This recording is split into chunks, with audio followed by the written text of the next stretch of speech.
ଆଜି ଯେହେତୁ ବୁଧବାର ଥିଲା ସେଥିପାଇଁ ରିଶ୍ର ବାପା ଗୋଟେ ବଡ଼ ସାଇଜ୍ର ଭାକୁଡ଼ ମାଛ ନେଇ ଆସିଛନ୍ତି। ଆଜି ଭାକୁଡ଼ ମାଛ ଆଳୁର ଗୋଟେ ବୋବାଲିଆ ଝୋଳଟେ କରିବା। ସେଥିପାଇଁ ଭାକୁଡ଼ ମାଛକୁ ଭଲସେ ସଫା କରି ଲୁଣ ହଳଦୀ ଦେଇ ତାକୁ ମୁଁ ଭାଜି ନେବି। ସେଥିରେ ଯେଉଁ ଆଳୁ ପକେଇବି ତାକୁ ମୁଁ ଏଇ ସାଇଜ୍ର ଆଳୁ କାଟି ନେଇଛି। ତା ଦେହରେ ଟମାଟୋ ପିଆଜ ବି କାଟି ନେଇଛି। ଅଦା ରସୁଣ ଜିରାର ମୁଁ ଗୋଟେ ପେଷ୍ଟ ବନେଇଦେବି। ଦେଖନ୍ତୁ ମାଛ ମୋର ଅଧା ଭଜା ହେଇସାରିଲାଣି, ଆଉ କିଛି ମାଛ ମୁଁ ଭାଜୁଛି। ତାପରେ ପଳେଇ ଆସିଲି ପୁଅ ପାଖକୁ ଟିକେ ବୁଲିବା ପାଇଁ। ପୁଅ ତା ଜେଜେମା ପାଖରେ ବସିକି ଖେଳୁଥିଲା। ତାପରେ ଆଳୁ ମୁଁ ଭାଜି ନେଇଛି ଏଠି। ଏବେ କଡ଼େଇରେ ଦେଇଦେଲି ତେଲ ଟିକେ ଗରମ ହେଲା ପରେ ସେଥିରେ ପକେଇଦେଲି ଗୋଟା ମସଲା, ଆଉ ଯେଉଁ ପିଆଜ କାଟିକି ରଖିଥିଲି ତାକୁ ମୁଁ ସେଥିରେ ପକେଇଦେଲି। ପିଆଜଟା ଭଲସେ ଭାଜି ହେଇଗଲା ପରେ ଅଦା ରସୁଣ ଜିରାରେ ଯେଉଁ ପେଷ୍ଟ ବନେଇଥିଲି ତାକୁ ମୁଁ ଏବେ ସେଥିରେ ପକେଇ ଭଲସେ କଷି ନେବି। ସେଥିରେ ଯେଉଁ ଗୁଣ୍ଡ ମସଲା ପକେଇବି, ଗୁଣ୍ଡ ମସଲାରେ ହଳଦୀ ଗୁଣ୍ଡ, ଲଙ୍କାଗୁଣ୍ଡ, କଲର୍ ଗୁଣ୍ଡ, ତା ସହିତ ମୁଁ ମେଥିପତ୍ର ଆଉ ଗରମ ମସଲା ନେଇ ତାକୁ ଭଲସେ କଷିଦେବି।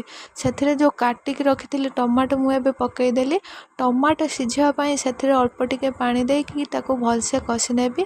ମସଲା ଭଲସେ କଷି ହେଇଗଲା ପରେ ସେଥିରେ ପକେଇଦେଲି ମୁଁ ଯେଉଁ ଆଳୁ ଭାଜିକି ରଖିଥିଲି ତାକୁ ମୁଁ ଏବେ ସେଥିରେ ପକେଇଦେଲି। ଆଳୁ ଦେଖନ୍ତୁ ଭଲସେ କଷି ହେଲା ପରେ ତାର କଲର୍ କେତେ ସୁନ୍ଦର ଆସିଛି। କଲର୍ ଯେମିତି ସୁନ୍ଦର ଆସିଥିଲା ଟେଷ୍ଟ ବି ସେମିତି ଥିଲା।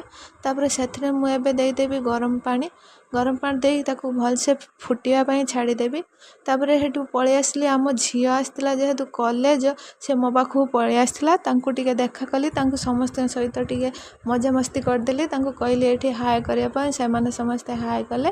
ସେଠୁ ଆସିଲା ପରେ ଦେଖନ୍ତୁ ମୋର ଏଠି ତରକାରୀ ଭଲସେ ଫୁଟି ଯାଇଛି।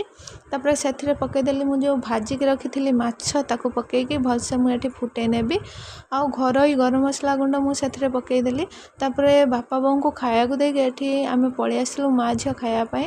ଦେଖନ୍ତୁ ସେଥିରେ ମୁଁ ଅଣ୍ଡା ଆମଲେଟ୍, ତା ସହିତ ବାଇଗଣ ଗୋଟେ ପୋଡ଼ି ଦେଇଥିଲି ପାଗ ପାଣି ପାଇଁ, ଆଉ ମାଛ ତରକାରୀ। ମା ଝିଅ ଆମେ ସମସ୍ତେ ଏଠି ଟିକେ ଖାଇ ଦେଇଥିଲୁ। ତରକାରୀ ବି ବହୁତ ଟେଷ୍ଟ ହେଇଥିଲା।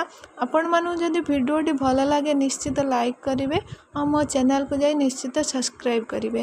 ରହିଲି ସାଙ୍ଗମାନେ, ଜୟ ଜଗନ୍ନାଥ।